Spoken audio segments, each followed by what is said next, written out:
다른 이야기로 한번 가볼까요? 정치인들 이야기인데 홍준표가 대선 나오고 싶긴 한가 봅니다.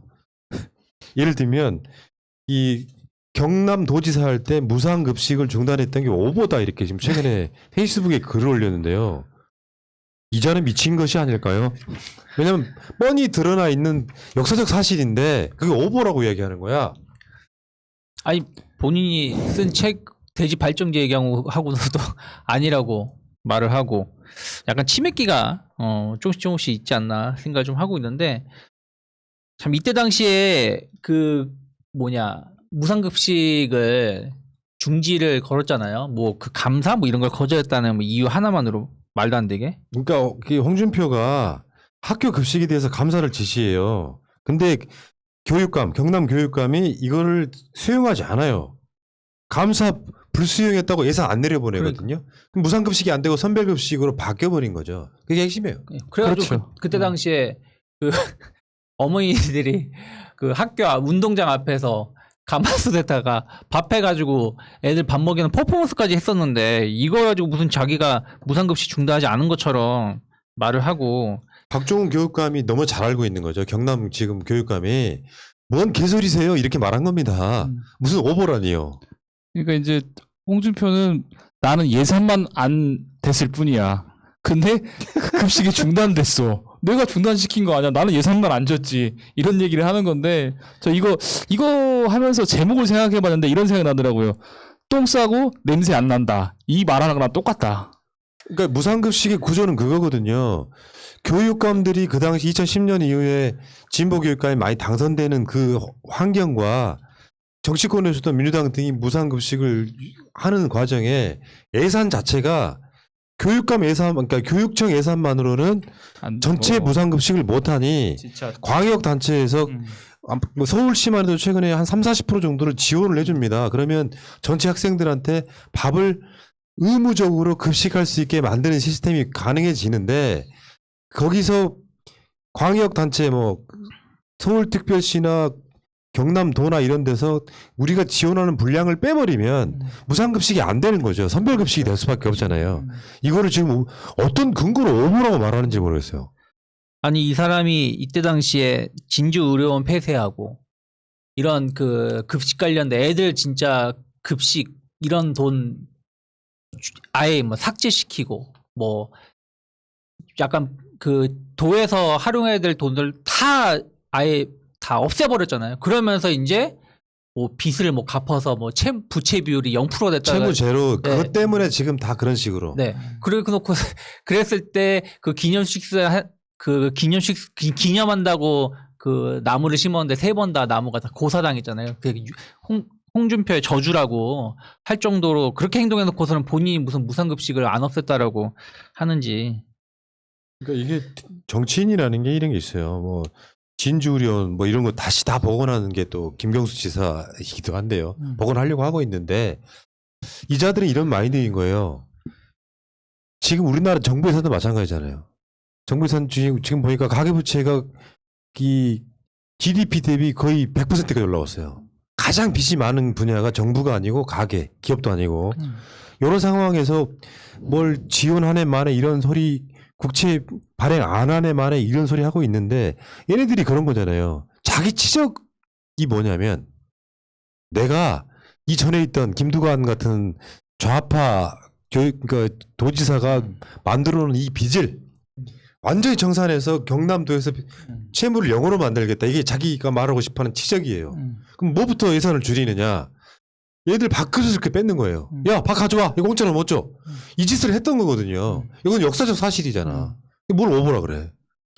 그러면서 무상급식 중단 안 시켰다고 얘기하고 네. 부채 비율 낮췄다고 얘기하고 어쨌든 우리 사회에 이제 무상급식에 관련된 논란이 더 이상 없는 것 자체는 우리 사회가 큰 진전을 했다. 그리고 홍준표도 이렇게 거짓말을 하는 거 보니 자기가 거기에 대해서 반대하지 않도록 거짓말을 하는 거 보니 무상급식에 관련된 복지는 이제는 그냥 우리 사회에서 자리 잡은 걸로 된 것 같고요. 이와 비교해서 군대에서 지금 급식난에 관련돼서 논란이 있는 거 보면 만약에 그 선출직이잖아요. 지금 교육감이나 그 지사들은 선출직인데 군대 지휘관들이 그 선출직으로? 여기에 대해서 진짜 생각을 좀 해봐야 됩니다. 그리고 제가 제안하는 거는 군대 제발 간부 식당 없애고 사병하고 밥은 똑같이 먹어라. 그러니까 육군본부 같은 곳에서 사병들 밥 먹는 곳, 예를 들어서 뭐 장군들 밥 먹는 곳 따로 하지 말고 밥은 똑같이 그냥 닭 나오면 먹고 그냥 이렇게 나물 나오면 나물 먹고 같이 먹어야지 무슨 인간 사이에 그렇게 차별합니까? 그리고 장군들은 집에 가면 자기 집에서 맛있는 식사하면 되잖아요. 자기 월급 가지고. 내가 군대 있을 때까지만 해도요. 그 군수 보급 업무를 조금 받기 때문에 조금 아는데 1군, 2군, 3군은 각 군마다 급식 명령서가 다 똑같은 걸로 알고 있었거든요. 지금은 뭐 사단별로 하는지 모르겠는데 우리 때도 잘 나왔거든요. 그러니까 이게 저는 이런 측면도 있다고 봐요. 아주 일부의 예일 거예요. 그렇죠. 언론으로 나온 게 아주 일부의. 그러니까 그건 분명히 비리가 나는 개입돼 있다고 봐. 근데 또 왜곡된 게 있습니다. 푸나니 말씀하는 예는 일반적인 예가 아니에요. 공수부대라서 왜냐면 그러신가? 공수부대는 주로 그 하사관 중심의 간부들 중심의 부대이기 때문에 잘 나와요. 그때는 병 특혜를 중심이었어. 받으셨네. 그래요? 그때는 비용이 70%였고요. 반박할 게 없네. 그게 문제가 아니라 어찌 됐건 간에 급식 명령서대로 제대로 급식을 했다면 그렇게 안 나온다니까요. 실제로 그 한 끼니당 예산이라는 게 있는데 우리 때도 뭐 치킨 뭐 이런 거 고기 막 어마어마하게 먹었었는데 아니 근데 같은데 아니 그러니까 제가 공감해요. 거. 왜냐하면 군대는 기본적으로 우리 일반 식당 가면 8,000원짜리 밥을 먹잖아요. 군대는 3,000원으로 그만큼 만들 수 있어요. 왜냐하면 임대료 안 나가죠. 대량 구매 직원비용 안 나가죠. 그다음에 그 대량으로 구매하기 때문에 그 훨씬 이득을 보거든요. 그리고 군에 들어가면 아마 제가 알기로는 세금이 없잖아요. 그러니까 등등으로 여러 혜택이 있기 때문에 요리만 잘하면 되는데 이번에 문제되는 51사단이라는 것은 제가 보기에 일시적으로 그러니까 식사가 잘 나올 때와 좀 이렇게 그 아마 조리병 놈의 새끼가 조금 이렇게 오늘 요리하기 싫어 대충 그냥 얘네 이렇게 김하고 뭐 근데 이렇게 김치 몇 개 그걸 굉장히 확대시켜가지고 네. 문재인 정부가 군인들한테 못한다 이건 오해가 있어 보이고요. 자, 그 이야기는 오늘 핵심이 아니고 어쨌든 급식 이야기였고 다음에 오세훈이 지금 또 나는 오세훈이 대선에 대한 욕심이 아직 있다고 보는 사람이고요. 윤석열 안 나가면 오세훈이 나간다 이렇게 저는 일단 보는 시각이 있는데 저도 동감을 하고요. 지금 오세훈이 민간 재개발을 사실상 풀었습니다. 그러니까 이럴 줄 알았다는 거지. 실제로 그냥 쉽게 설명을 해드리면 정부가 개발을 하잖아요. 개발을 하게 되면 거기서 나오는 이득이랄까 이런 것들을 환수하게 되는 구조 시스템이 있거든요. 예를 들어 용적률을 높여줘.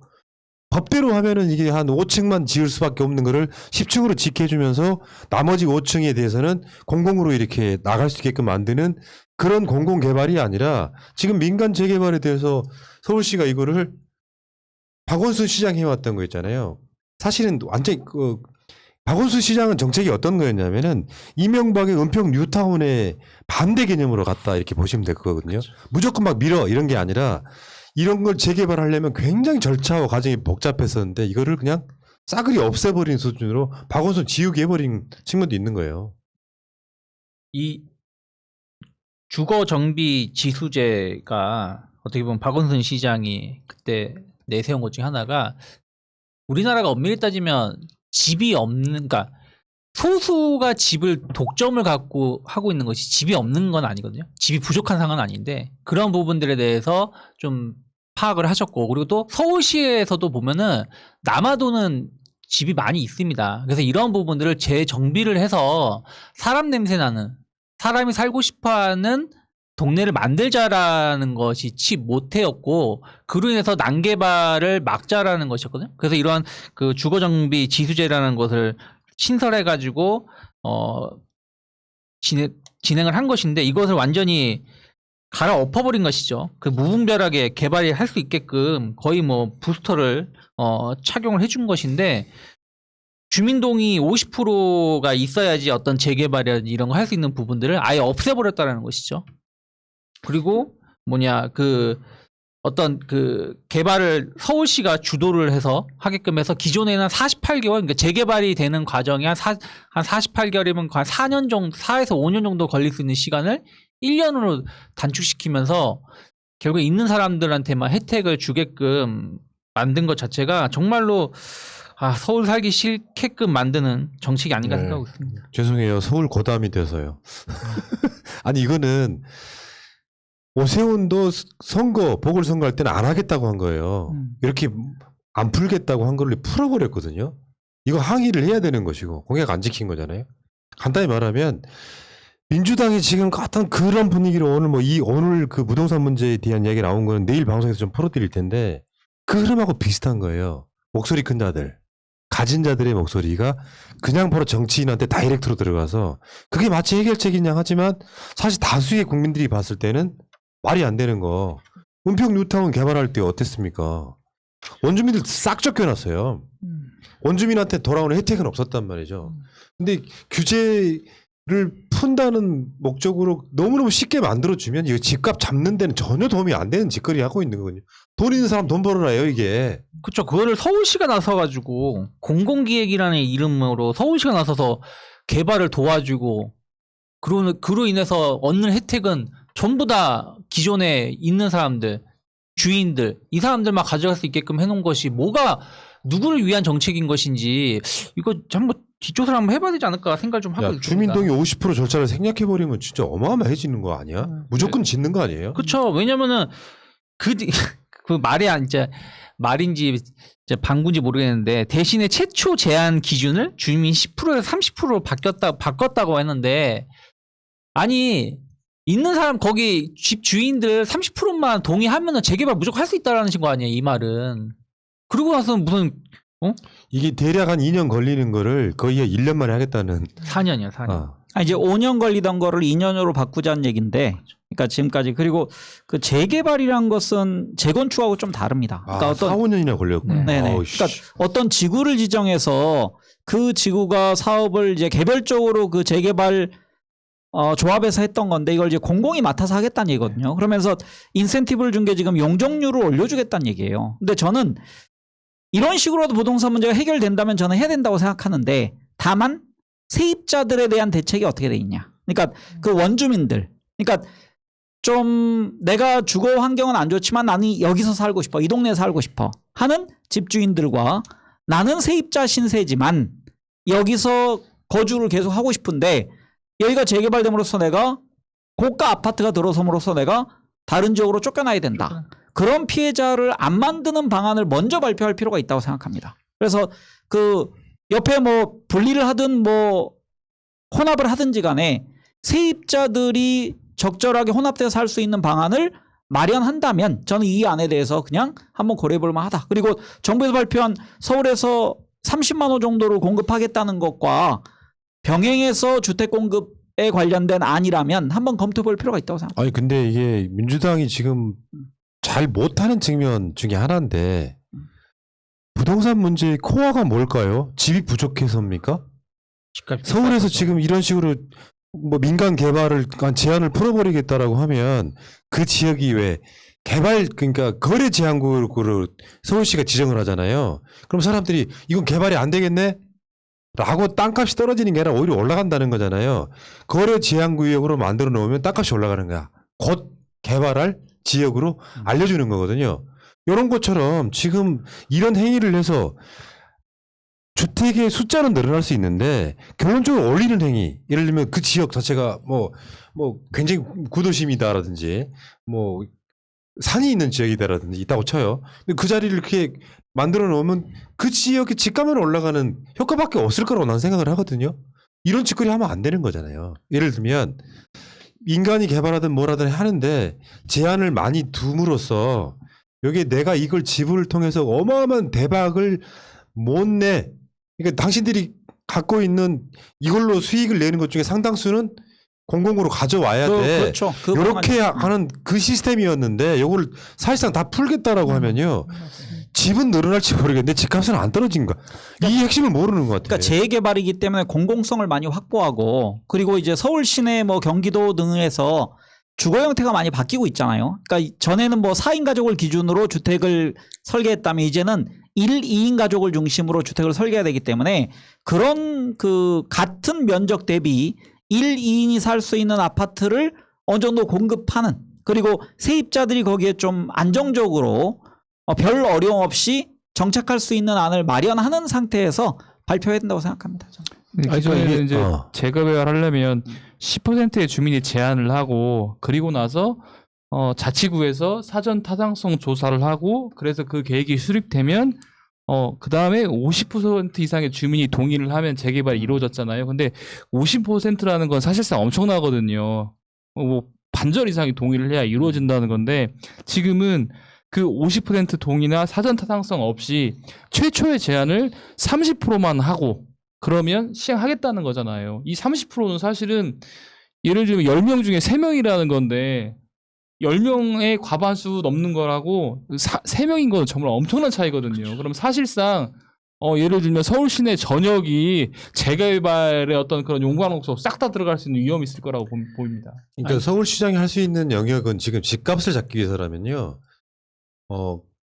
지금 정부도 하고 있잖아요. 공공주도의 그렇죠. 주택 보급 정책에 대해서 거기 보조를 맞춰갖고 예를 들면 지금 현실적으로 부족한 거는 4인 가족이 살 수 있는 뭐 20평대, 30평대 아파트가 아니라 1인 가구를 위한 뭐 다른 어떤 정책을 만든다든지 해서 실제로 주택 보급률은 100을 훨씬 넘어가는 상황에 실제로 그것을 살 필요 없는 사람들한테는 필요한 아파트나 거주지가 없을 때 그렇게 좀 디테일하게 들어가서 좀 같이 해주면 좋을 텐데 이게 사실은 그런 거잖아요. 재개발이든 뭐든 그 단에 살고 있던 사람들이 땅 갖고 있는 사람들이 자기 주택 가격 올리고 싶어 해서 막 지금 동네에서 지금도 이 동네도 그래요. 막 그런 걸 하고 있는 이 동네 있잖아요. 이쪽에 구도심 쪽에 재개발 예정지이긴 한데 그 집들 중에 주인이 사는 집 거의 없어요. 이게 이명박이 뉴타운 할 때 이미 외지에 있던 사람들이 들어와서 웬만한 건물들 지금 이쪽에 있는 그 이쪽 저쪽 건너편에 빌딩들 있잖아요. 주인이 거의 한 명이에요. 그리고 다세대 주택 주인이 안 살아서 월세를 살건 전세를 살건 제대로 서비스도 못 받아. 전화해봐야 나중에 해줄게 끊어. 이 사람은 이 지역에 안 살아요. 그렇게 해가지고 결국은 그런 사람들이 이득 보게 만드는데 왜 이렇게 지지부진하대? 왜 이렇게 재개발 안 된대 할 때 다 그거 풀어주는 겁니다. 그거. 그러니까요.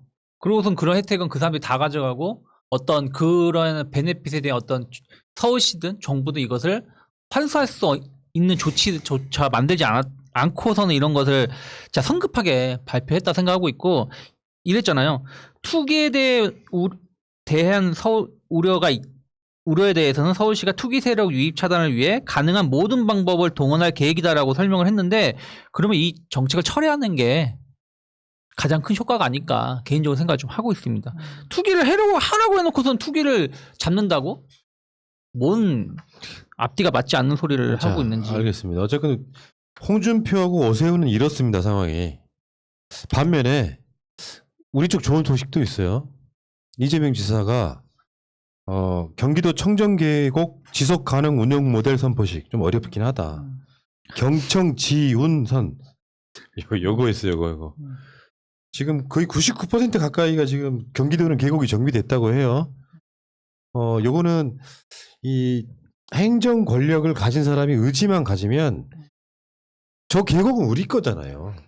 국민의 것인데 일부 식당이나 그 하시는 분들이 이 계곡을 자기 사유화했던 거잖아요. 요거를 나도 처음에 이거 하겠다고 했을 때 못할 것 같은데 실제로 우리가 경기도 지역에 놀러 가보신 분들 아시지만 다 평상 놓고 그 장흥 유원지 가면은 계곡 전체가 그냥 아예 평상 놓고 막 그랬었잖아요. 그렇죠. 이걸 다 치웠다는 거 아니야? 대단한데요?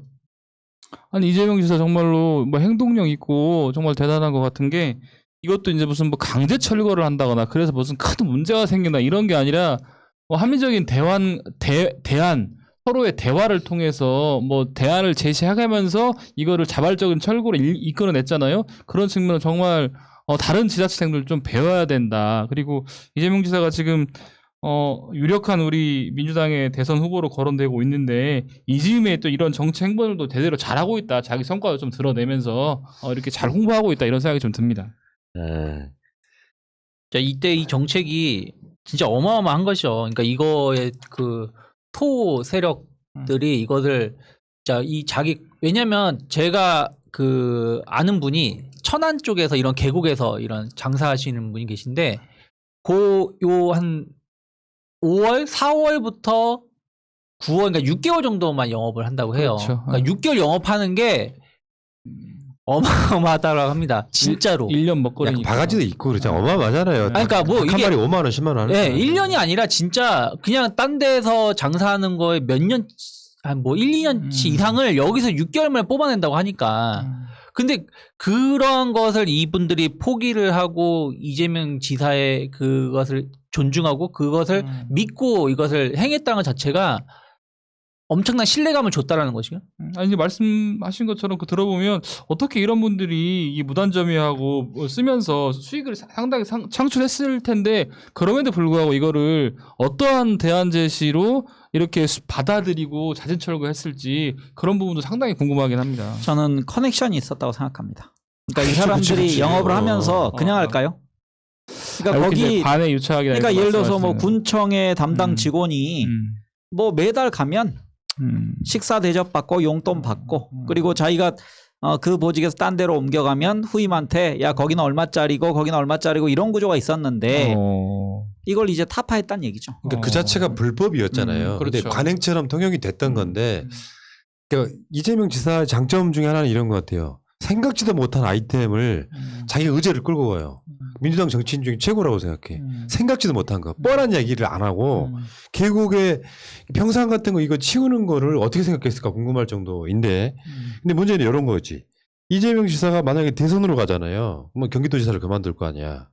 청정 계곡 지속 가능 운영 모델이라는 걸 따로 운영하는 이유가 도지사가 바뀌면 다시 그게 원점이 돼버릴 수도 있다는 거죠. 문제는. 있죠. 어.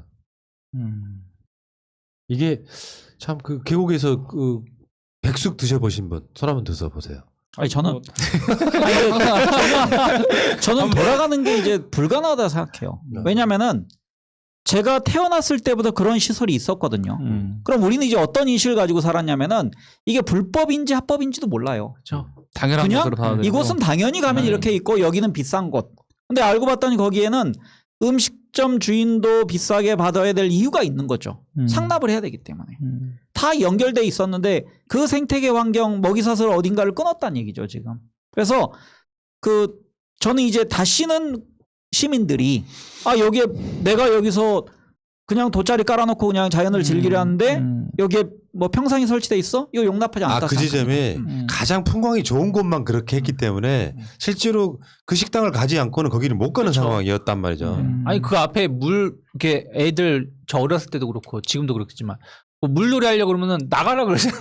그럼 이제 이렇게 하면 돼요. 어떻게 하면 되냐면은 관에서 아주 공평하게 보편적으로 좀 위험한 곳은 안전장치를 해놓고 그다음에 그 돗자리를 안 깔아도 될 만큼 좀 평상 같은 거 좀 저렴하면서 요즘 이제 제가 산책을 가면 그렇게 그 데크길이 잘 깔려져 있거든요. 그러니까 그런 것처럼 좀 이렇게 해서 옛날에는 돈을 낸 소수의 사람들이 거기서 그 백숙을 즐길 수 있었다면 이제는 10명이 즐길 걸 뭐 100명이 즐길 수 있는 시설로 좀 이렇게 정비해 놓으면 될 것 같습니다. 예. 근데 이제 경기도가 이재명 지사가 이렇게 청정계곡 만들어가지고 운영하고 있는데 왜 다른 홍이 좋잖아요. 뭐 1,300만 도민들도 홍하고 있는데 왜 다른 광역 자치단체장들은 이런 행동들을 롤모델 삼아서 안 하고 있는지. 내 말이. 아니 왜냐면 전라북도 같은 경우도 저도 뭐 있지만 산에 가면 정말 많아. 여름철에 이미 다 준비를 하고 있어. 장마 즈음에서 벌써 다 세팅해놨어. 다 깔아놓고 세팅 이제 딱 끝났겠네. 준비가 돼 있거든요.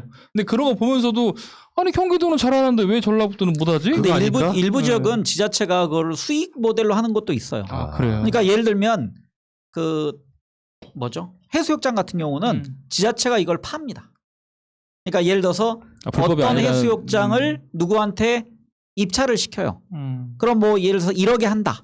그럼 1억이 지자체가 그 수익으로 받아들이고 그럼 그 2억 가지고 거기 이제 용역을 맡은 사람들은 5억짜리든 10억짜리든 장사를 하는 거죠.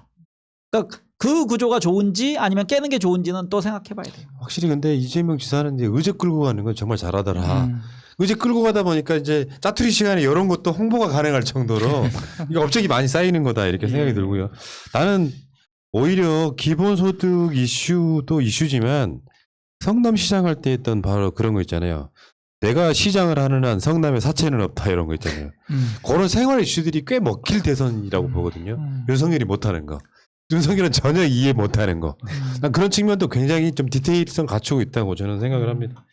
자, 알겠습니다. 이 얘기는 여기까지.